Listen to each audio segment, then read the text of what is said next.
장마철임에도 불구하고 해가 뜨고 아름다운 날입니다. 어떤 영화 대사 같죠. 아름답다 이 말을 우리는 이 아름답다는 말을 멋지다 또는 좋다 뭐 이렇게도 쓰지요. 헬라어에서는 아스테이오스라는 단어를 쓰는데 이 아름답다는 말을 은혜롭다, 카리스라는 말로도 쓰고요. 또 히브리서에 보면 모세가 어릴 때 태어났을 때 그 잘생긴 준수한 것을 보고 있는데 그 준수하고 잘생긴 것 이것을 아름답다 이렇게 표현합니다. 그러니까 그렇게 아름답다가 여러 모양으로 쓰여진다는 거죠. 구약 성경에서도 아름답다는 말이 여러 개로 쓰입니다. 그 중에 하나 가장 대표적인 게 토브라는 단어입니다. 창세기 1장에 보면 하나님이 세상 모든 걸 창조하시지요. 창조하시고 보시기에 좋았더라. 보시기에 시인이 좋았더라. 보시기에 좋았더라. 그 말이 토브라는 단어예요. 근데 이 토브라는 단어는 여러 가지 의미가 있어요. 아름답더라 이 뜻이 하나고요. 또 하나는 퍼펙트 완벽했더라 뜻도 있고요. 좋았다 굿 베리 굿 이런 뜻도 있고요. 그런데 이 토브라는 단어를 분석해 보면 제자리에 있다라는 뜻도 있어요. 헬라어에서 아스테이오스 아름답다 이 단어도 제자리에 있다 이런 뜻이 들어있어요. 그러니까 하나님이 이 세상을 창조하시고 참 아름답다 이렇게 말씀하신 거는 하나님께서 만드신 그 세상이 다 제자리에 있었고 자기 역할을 잘했다는 거예요. 여러분 시계가 좋다 그렇게 우리가 얘기를 하면 그 시계가 막 금으로 막 만들어지고 보석이 막 박혀있고 그래서 좋다. 물론 그런 뜻도 있을 수 있어요. 그런데 아무리 보석이 막히고 뭐 금으로 만들어졌어도 시간이 안 맞으면 좋은 게 아니죠. 제일 좋은 시계가 좋다라는 첫 번째 의미는 자기 역할을 잘하는 거예요. 시간이 딱딱 맞아야 돼. 그러면서 거기 보석이 막히고 이러면 더 좋죠. 근데 시간이 안 맞으면 이거 차고 다닐 수도 없단 말이에요. 그냥 팔찌나 뭐 이런 거면 보석만 막혀도 차고 다니지만 시계는 시간이 맞아야 좋은 거예요. 시간이 맞아야 아름다운 거예요. 이것처럼 하나님이 세상을 창조하셨을 때 이 천지, 동물과 식물과 바다와 별과 나무와 사람까지도 자기 역할을 잘하면서 자기 자리에 있었다라는 거예요. 제자리에 있다. 이게 아름답다라는 뜻이라는 거예요.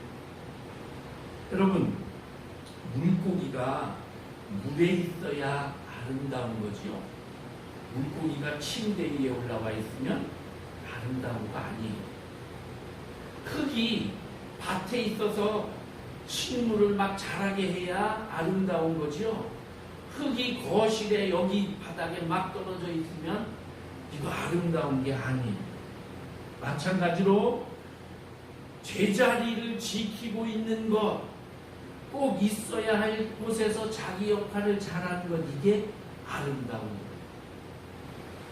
유다서에 보니까 1장 6절에 루시퍼라는 천사가 나오는데요. 이 루시퍼라는 천사는 가장 아름다운 천사 중에도 최고 하나님의 비서 역할을 하는 그런 천사였어요. 그런데 그가 자기 자리를 떠나서 하나님 자리를 탐내다가 쫓겨나가지고 그리고 난 다음에 가장 악한 루시퍼, 사탄이 되는 거예요. 학생은 학교에, 군인은 군대에, 의사는 병원에 자기 자리에 있어야 돼요. 정치인은 정치인으로서 자기 할 일을 하고, 또 운동선수는 운동장에서 자기 할 일을 하고, 교수는 교수로서 자기 할 일을 하고, 모두가 자기가 있어야 할 자리, 자기가 할 일을 잘할 때 아름다운 거예요. 그래서 우리가 사는 세상이 아름다운 것은 각자 자기의 역할을 잘하고 자기 자리를 지킬 때 세상이 아름다운 세상이 됩니다. 자, 그렇다면 오늘 내가 있어야 할 자리가 어디인가? 여러분과 제가 있어야 할 자리가 어디인가? 오늘 본문으로 가볼게요. 오늘 본문은 주전 850년 전에 이스라엘 백성, 이스라엘 나라가 남과 북으로 나뉘어져 있던 시대에 북쪽 하나님을 잘 섬기지 않는 그런 사마리아 지역 북쪽에 있는 북왕국 아합 왕 때에 일어났던 일입니다. 제가 6월 첫 주에 설교하면서 한 사람의 씨앗, 그래서 이 엘리야가 한 사람의 씨앗 역할을 했다. 갈멜산에서 그래서 바알의 선지자들, 아세라의 선지자들과 대결한 그 내용을 설교를 좀 했었어요. 자, 이 열왕기상 17장, 18장으로 가보면 엘리야가 등장합니다. 그리고 아합 왕이 이세벨이라는 부인을 들이면서부터 온갖 우상이 온 나라에 가득하게 돼요. 이세벨이 이방 여자인데 이 우상을 가지고 들어와가지고 나라에 쫙 퍼뜨리고, 그리고 하나님을 잘 섬기는 제사장들을 집단으로 다 죽여버리고 산당마다 바알 신상을 만들어 놓고 이렇게 돼요. 그러니까 엘리야 선지자가 야, 이거 안 되겠다. 그래서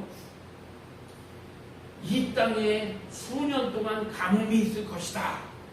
이렇게 예언을 하고는 저 멀리 숨어버립니다.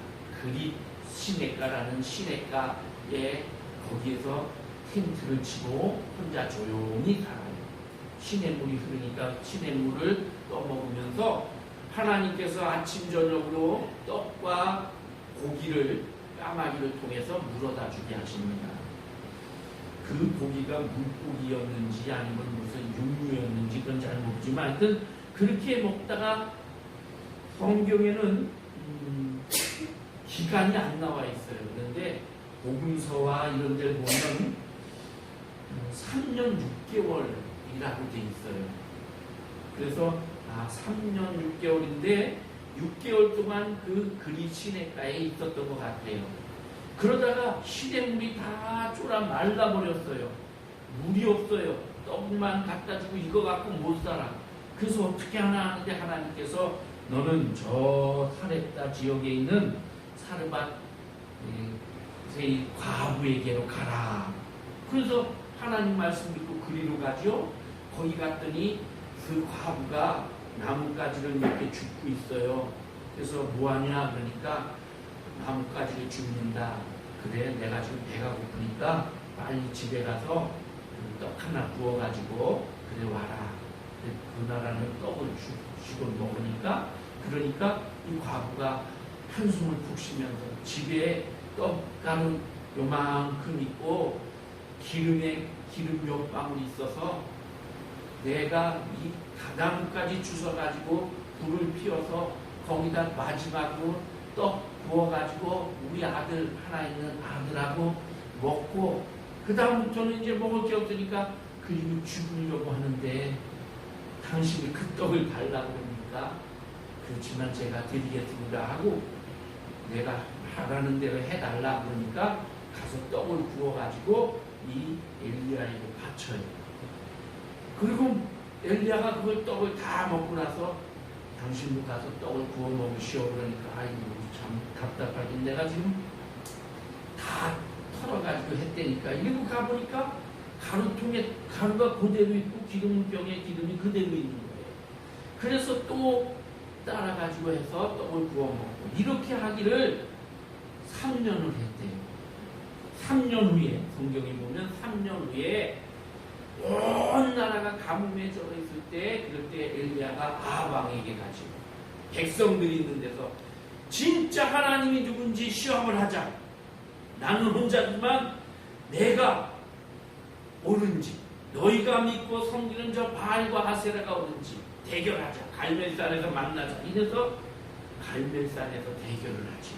우리가 아는 대로 바알의 선지자가 하루 종일 외쳤지만 응답이 없었고 이 엘리야가 하나님이여 응답하옵소서 하고 하나님의 그 무너진 제단을 수축하고 그리고 물을 갖다 붓고 송아지를 잡아 기도할 때 하나님의 불이 내려서 응답했죠. 그리고 나서 엘리야가 저 거짓 선지자들을 다 잡아 죽여라. 그래서 기손 시냇가로 끌고 내려가서 다 죽입니다. 한 명도 안 남고 큰 승리지. 그리고 나서 기도하지. 왕에게 왕이시여 큰 비의 소식이 있습니다. 비가 올 거니까 준비하십시오. 이런 기도해요. 무릎을 이 허벅지 사이에다 놓고 그렇게 구부려가지고 간절히 기도하고 사환에게 가봐라. 근데 사환이 막 뛰어서 저 멀리 이 지중해 있는 그 바다 쪽을 내다봐요. 아무것도 없어요. 그러니까 돌아와서 아무것도 없는데 그러니까 또 기도하고 또 가봐라. 7번을 했다고 돼 있어요. 7번을 하니까 7번째 가서 오더니 손바닥만한 구름이 저기 하나 떠 있는데요. 그래 빨리 왕에게 가서 비가 올 거니까 빨리 궁으로 돌아가시라고 해라. 그래서 그렇게 돌아가고요. 성경에 보니까 그렇게 하면서 엘리야가 왕이 마차를 타고 막 가는데 그 앞에 막 뛰어갔대요. 축지법을 쓴 것 같아요. 하나님의 능력으로 마차보다 빨리 앞에서 달려갔대요. 그래서 왕궁에 이를 때쯤 되었을 때 하늘에서 비가 쏟아지면서 3년간의 모든 이 가뭄이 끝이 났어요. 19장 이제 우리가 읽은 장으로 넘어가면요. 아합왕이 이세벨에게 들어가가지고 여보 오늘 있잖아 이러면서 그 오늘 하루 있었던 걸 다 얘기하면서 그 이 바알의 선지자 그 아세라의 선지자들 다 죽였어. 그러니까 이세벨이 입에 거품을 물고 막 화를 냅니다. 아니 내가 키우고 내가 지지하고 인정하는 내가 믿는 그 신과 그 선지자를 죽여버렸잖아요. 화가 나가지고 이세벨이 엘리야에게 사람을 보냅니다. 내일 이맘때쯤 너는 죽을 줄 알아. 내가 너 가만 안 두겠다. 이 말을 듣고 엘리야가 두려워가지고 도망을 치는데요. 빨리 도망을 쳤어요. 그리고 광야를 지나서 어느 지역에 가서 로뎀나무라는 나무, 광야에 흔히 있는 나무예요. 시띠 나무하고 로뎀나무하고 아셀나무하고 이게 광야에 주로 있어요. 그 나무 그늘 안에서 쓰러져 지쳐있는, 그러니까 죽어라 하고 도망간 거예요. 그 길이가 195km 정도 되게 떨어져 있는 지역이에요. 이쪽에서. 그 광야로 도망을 가서 지쳐가지고 쓰러져서 이제 죽었다. 하나님 이제 나 죽어도 좋습니다. 이렇게 하는데 천사가 와서 물을 주고 떡을 먹이고 힘을 내라고 그렇게 하지. 그리고 나서 이제 다시 엘리야가 일어나서 호렙산으로 가는 것 같아요. 호렙산이라는 성경에 그게 기록이 없는데 호렙산에 갑니다. 그리고 이제 오늘 우리가 읽은 말씀이 나옵니다. 9절에 엘리야가 그곳 굴 속에 들어가 호렙산에 가면 거기 굴이 하나 있는데 그 굴 속으로 들어갔어요. 그랬더니 하나님이 엘리야에게 물어봅니다. 엘리야야 내가 어찌하여 여기 있느냐? 이 하나님의 질문에 주목해야 합니다. 어찌하여 네가 여기 있느냐? 네가 지금 있어야 할 자리가 거기 맞냐? 너는 지금 네가 있어야 할 자리가 아니다. 아름답지 못하다. 그렇게 말씀하십니다. 10절에 엘리야가 말합니다. 하나님, 내가 하나님을 향해서 열심히 했는데, 그랬는데 이스라엘 백성들이 하나님 외면하고 그리고 다 배신하고 다 그랬는데, 내가 그런 중에도 열심히 했는데 이 왕비도 그렇고 이 백성들도 주의 선지자들 다 죽이고 나만 남았습니다. 그런데 지금 나 하나 남은 이 나도 죽이려고 합니다. 이래요. 그러니까 하나님께서 너는 나가서 하나님의 음성을 들어봐라. 그렇게 말씀하시죠. 바깥에서 그리고 하나님의 음성 들어보라, 나가서 들어보라 하는데 막 밖에서 크고 강한 바람 같은 소리가 산을 가르고 바위를 부쉈다고 성경에 되어 있죠.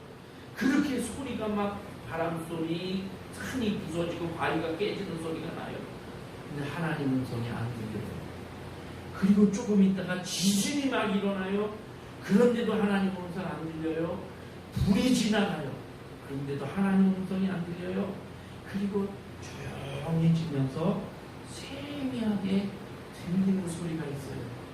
엘리야가 그 소리를 듣고 13절에 보니까 엘리야가 듣고 겉옷으로 얼굴을 가리고 굴 밖으로 나갑니다. 그리고 무슨 소리인가 하고 세미한 소리를 들어보니까 하나님의 음성이 들리는 거예요. 내가 엘리야야, 내가 어찌하여 여기 있느냐. 똑같은 소리. 그러니까 14절에 보면 똑같은 대답을 해요. 10절하고 똑같은, 글자 하나도 안 틀리고 똑같이 하나님, 내가 하나님을 향해 열심히 했는데 이 백성이 하나님 외면하고 우리 선지자들 다 죽이고 그랬는데 나만 하나 남았는데 나도 죽이려고 합니다. 이러면서 두 번째도 하나님이 물어보시죠. 엘리야야, 네가 어디 있느냐? 지금 내가 있는 그 자리가 네가 있어야 할 자리가 맞느냐? 네가 있는 자리가 아름다운 자리냐? 물으시는 거예요. 엘리야는 하나님께서 주신 큰 승리, 하나님께서 주신 그 은혜, 기적, 이런 것들 다 잊어버렸어요. 머릿속에서 잊혀졌어요. 지금 자기가 죽을 상황에 놓여있는 그것만 생각하면서 두려움에 떨고 있는 거예요. 조금 더 내려가는 18절 우리가 읽진 않았는데 거기가 보니까 하나님께서 말씀하시래요. 그러나 내가 이스라엘 가운데 7,000명을 남겨두었다. 다 바알에게 무릎 꿇지 아니하고 바알에게 입 맞추지 아니한 자니라. 너 혼자라 그러는데 아니다. 내가 7,000명이나 남겨놨다. 그렇게 말씀하시죠. 자, 이 오늘 본문을 통해서 하나님께서 이 아침에 여러분과 저에게 하시는 그 하나님의 말씀을 몇 가지만 생각해 보려고 합니다. 첫 번째는요, 우리가 있어야 할 자리는 로뎀나무 아래가 아니라는 겁니다. 로뎀나무 아래, 낙심의 자리, 자기 영민의 자리, 낙심해서 참 어떡하나 지쳐 쓰러져 있는 자리예요. 갈멜산에서 전투에서 승리했죠. 큰 비가 내려오게 했죠. 아까도 얘기한 것처럼 3년 반 동안 비가 안 왔다고 돼 있어요. 성경에는 그 기록이 우리가 읽은 이 구약에는 없는데 신약 누가복음에 보면 예수님께서 엘리야가 3년 반 흉년 들었을 때 다른 곳으로 가지 않고 사르밧 과부에게 간 것처럼 하나님께서도 특별하게 너희를 구원하시려고 한다. 이런 말씀을 해요.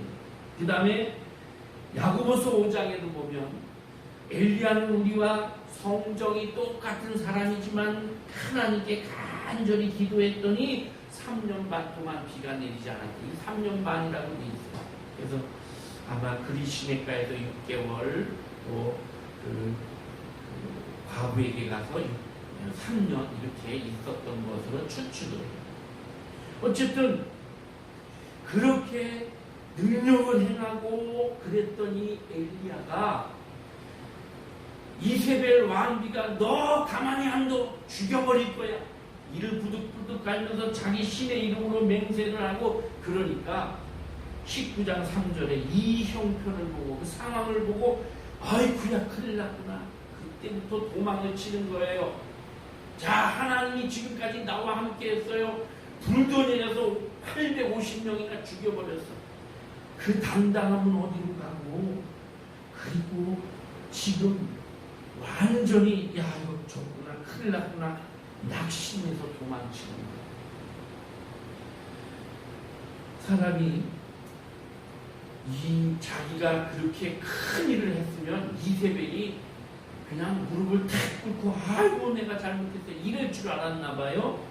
아니면 뭐 좀 그래도 자기를 겁을 낼 줄 알았는데 그러기는커녕 자기에게 반격을 하니까 또 자기가 예상했던 것과 다른 반응이 나오니까 이 엘리야는 낙심을 하는 거예요. 그래갖고 도망치는데 브엘세바라는 곳까지 도망쳤다 이렇게 이제 성경에 기록이 되어 있어요. 그래서 지도를 이렇게 찾아보니까요 베델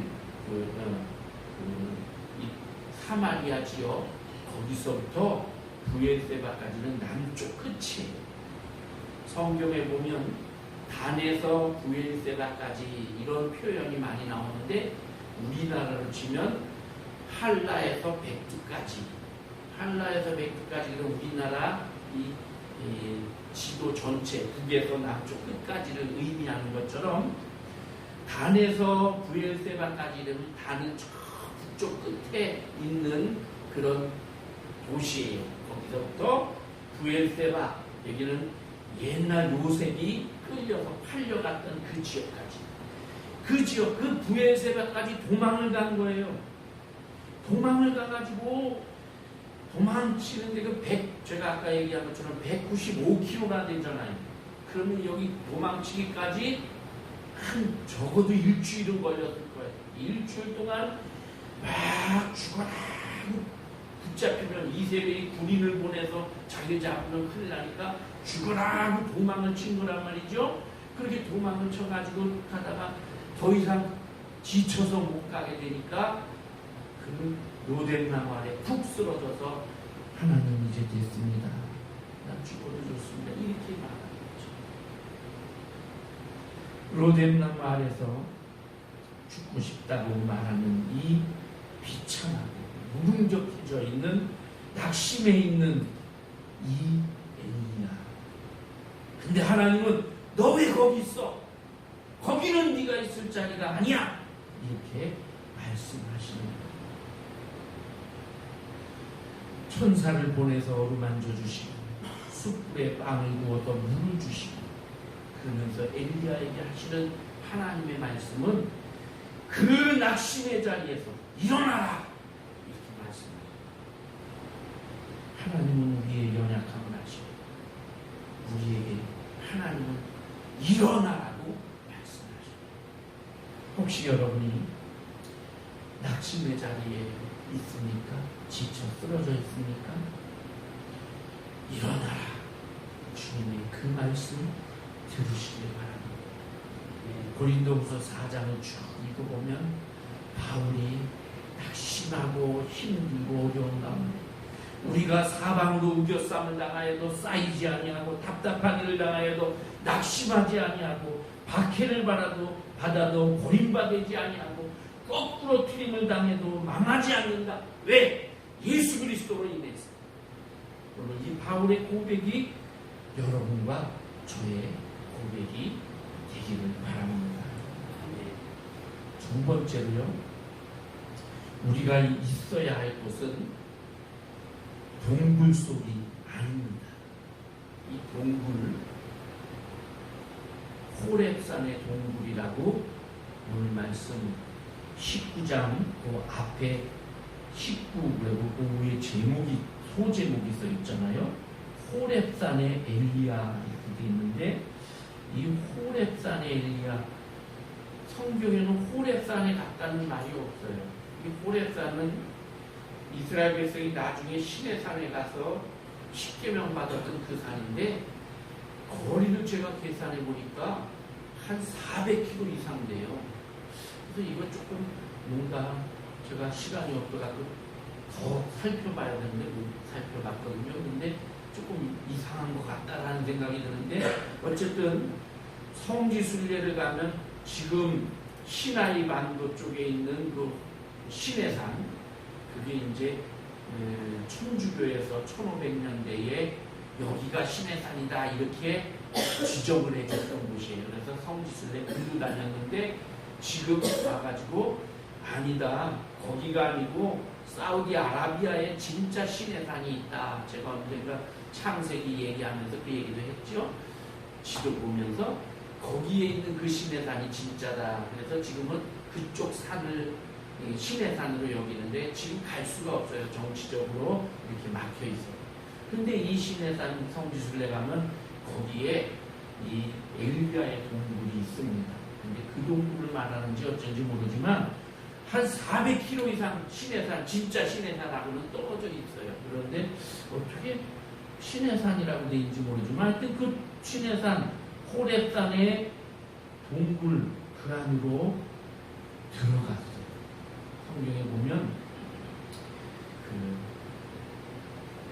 몸종을 여기 있으라 그리고 엘리야는 그리고 몸종을 거기다 두고 도망을 더 가는 거예요. 그래서 동굴 속에 들어가 숨어 있어요. 그런 패배의식의 자리입니다. 난 이제 끝났어. 난 아무것도 할 수 없어. 패배했다. 엘리야가 여러분 패배했습니까? 아닙니다. 그 누구보다도 훌륭한 일을 했고 위대한 일을 했고 강한 일을 했어요. 아무도 하지 못한 일을. 그런데 엘리야의 마음속에는 패배의식이 들어있는 거예요. 스스로 자기 자신을 동굴 속에 가두어 놓은 거예요. 그리고 하나님이 나를 통해서 했던 그 놀라운 일들을 잊어버린 거예요. 그래서 의기소침해 있고 그렇게 의기소침해서 지금 동굴 속에 있는데 거기에 하나님이 나타나셔서 엘리야야 너 왜 여기 있느냐? 네가 있는 자리가 맞느냐? 아름다운 자리냐? 그렇게 책망하십니다. 그러면서 너 혼자가 아니야. 7,000명이나 남겨놨어 내가. 말씀하시지. 오늘 하나님께서 여러분과 저에게도 그렇게 말씀하십니다. 패배의식 거기에 빠져서 허우적대지 말아라. 패배의식을 떨쳐버려라. 주님 말씀하십니다. 패배의식이 생기면 하나님을 잊어버리고 하나님 은혜를 잊어버리게 됩니다. 그리고 우울증이나 정신분열증 같은 게 생겨요. 의학적으로는. 그래서 사람들이 내 편은 아무도 없다고 생각하게 되고 그러다 보니까 사람들을 피하는 대인기피증에 걸리게 돼요. 근데 여러분 생각해요. 사람들이 다 나를 떠난 것 같아도 하나님은 내 곁에 7,000명 응원하는 사람, 나를 지지하는 사람, 내 편을 두셨다는 거예요. 내가 그걸 몰라서 그렇지. 더 나아가서는 하나님께서 내 편이 되어 주신다는 거예요. 대학 수능고사를 치르면 꼭 뉴스에 한두 명씩 자살하는 우리 청소년들 뉴스가 나오는 거예요. 참 안타깝죠. 근데 그 자살하는 그 청소년들 보면요, 공부 못하는 애들이 자살 안 해요. 공부 잘한 녀석들이 자살을 해요. 왜 그럽니까? 바로 패배의식 때문이에요. 성적이 꼴찌고 막 엉망이고 이런 애들은 점수 안 나와도 그냥 어쩔 수 없지 뭐 이러고 그냥 금방 포기하고 마는데, 공부 잘하고 막 학급에서 막 10위 안에 들고 이런 애들 중에 수능고사 못 봤다고 자살하는 거예요. 근데 여러분, 그 애가 실패한 거예요, 인생을? 아니잖아요. 수능고사를 잘못 본 거예요. 인생의 많은 것 중에서 한 가지를 지금 실수해서 잠깐 넘어진 거란 말이죠. 그런데 얘는 그거를 인생 전체라고 생각하고 나 같은 거는 살아 있을 필요가 없다. 이러고 죽는 거예요. 골키퍼가 골을 수없이 많이 막았는데 한 골 먹었다고 난 골키퍼 못해 먹겠다. 나 같은 건 골키퍼 하면 안 돼. 이러면 안 되잖아. 나 같은 건 죽어야 돼. 인생을 실패했어. 이렇게 생각하고 그리고 참 머릿속으로 바보 같은 선수다. 여러분 제가 언젠가도 얘기했는데 절대 자살하면 안 돼요. 우리 그리스도인들은. 왜? 죄예요. 자살. 하나님이 내게 주신 이 생명을 끊어버리는 살인죄예요. 또 하나는 다시는 회개할 기회가 없어요. 그렇기 때문에 자살하면 안 돼요. 어떤 죄를 지었어도 하나님은 회개하는 자, 그런 사람을 하나님이 다시 들어 쓰신다는 거죠. 근데 자살을 회개할 기회가 없어집니다. 엘리야는 패배의식 속에서 동굴 속에 들어가 있었어요. 스스로 들어간 거예요. 스스로의 동굴 속에 자기를 가둬놓고 나 같은 건 이제 끝났어. 하나님께서 그 패배의식을 떨쳐버리고 나와라 말씀하시죠. 오늘 여러분도 혹시 패배의식에 사로잡혀 있습니까? 사람들은 다 자기만의 동굴이 있어요. 자기 지식의 동굴, 경험과 어떤 자존심과 실패와 승리와 이런 모든 것, 그런 자기만의 동굴입니다. 거기에 갇혀서 스스로 헤어나오지 못하면 안 된다. 세 번째로 우리가 생각할 것, 우리가 있어야 할 자리는 부르심의 자리라는 겁니다. 말씀의 자리, 사명의 자리입니다. 하나님께서 나와라! 동굴 밖으로 안 나가고 있는데 갑자기 밖에서 막 우르르 쾅쾅 소리가 나고 지진이 나고 불이 지나가고 그러다가 조용하니까 무슨 소리가 들리는 것 같으니까 나가서 그 소리를 들어요. 하나님께서 15절 6쪽에 16절 17절 계속해서 너는 지금 다메섹의 하사엘에게로 가서 그 하사엘에게 기름 부어라. 또 님시 아들 예후에게 가라. 그렇게 말씀을 하셔요. 이게 무슨 뜻이냐? 너는 선지자 아니냐? 선지자로서 네 할 일을 하러 가라. 이거예요. 그래서 엘리야가 그 말씀을 가서 이 하사엘에게 가서 기름을 부어 선지자로 세우고 님시의 아들 예후에게 가서 왕으로 세우고 이 역할을 해요. 하나님이 원하는 자리는 바로 말씀의 자리, 부르심의 자리, 사명의 자리. 선지자로 자기에게 주어진 그 위치에서 충성하는 자리. 하나님께서 그 자리를 우리에게 원하시는 내가 너를 통하여 새 일을 행하리라. 나이가 빠진 이 지금의 정치적, 종교적 이런 것들을 내가 너를 통하여 다 지금 뒤집으려고 한다. 그러니까 여기 절망의 자리, 낙심의 자리, 로뎀나무 아래 동굴 속에 갇혀있지 말고 가라. 이 자리가 아름다운 자리이고 이 자리가 축복의 자리이고 이 자리가 오늘 여러분과 제가 있어야 할 자리라는 겁니다. 사명을 품고 가라. 누가복음 15장에 보면 여러 가지 비유가 나옵니다. 잃어버린 양을 찾는 목자의 비유, 잃어버린 드라크마 동전을 찾는 비유, 또 둘째 아들이 탕자가 돼서 나가서 다시 돌아오는 비유. 이거 공통적으로 이 비유들을 보면 있어야 할 자리에 안 있고 다 자리를 이탈했다, 잃어버렸다는 거예요. 아름답지 못한 상태예요.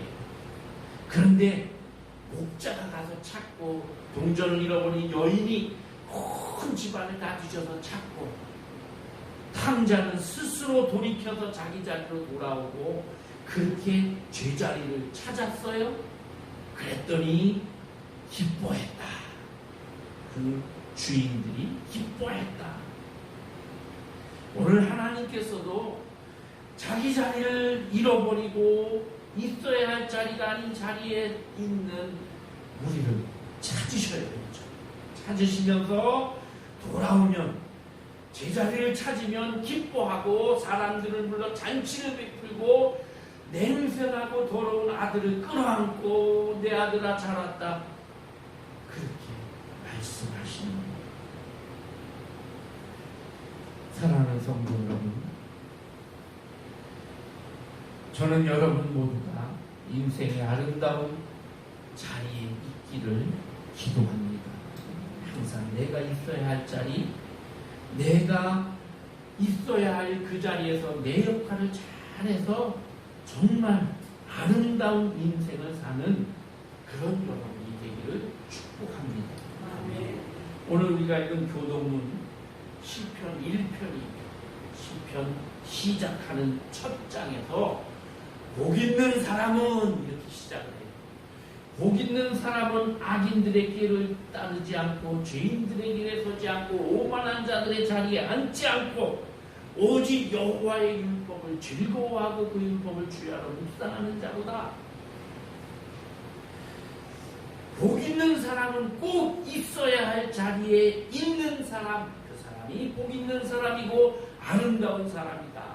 이렇게 시작을 하죠.